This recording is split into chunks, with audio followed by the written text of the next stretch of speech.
Salam. Qızıl ilmələr heç bilirsiniz necə yarandı? Günlərin bir günü bacım özünə sap alır ki, şərf toxusun. Sadəcə sapı düzgün seçmir. Sapı açıb işlətdiyi üçün də onu qaytara bilmir. Verir mənə ki, sən bundan nəsə düzəldə bilərsən.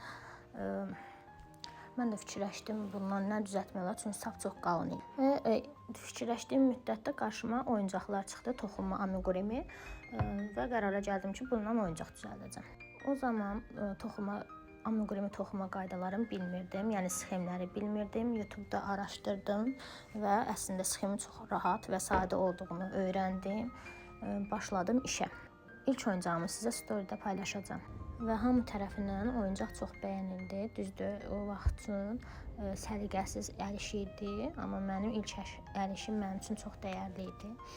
Və yavaş-yavaş başladım baldızım uşaqlarına, qohumlara oyuncaq düzəltməyə.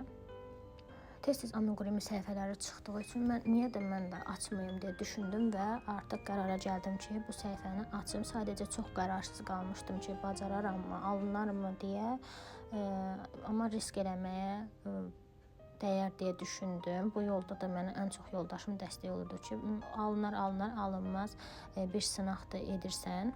Və səhifəyə ad seçmək lazım idi. Sadəcə qərarsız idi. Arada oyuncaqlarımı nənəmə göndərirdim, şəkillərini və o da həmişə mənə əlləri qızıl nəvəm deyirdi. Qızıl əllər qoymağa qərarına gəldim, lakin bu ad artıq var idi deyənə qızıl ilmələrdə qərarlaşdım. Və etiket dizaynının, stiker dizaynının hər bir şeyini hazır etdikdən sonra artıq səhifəni fəal işlətməyə başladım. Qızıl ilmələr də belə yarandı.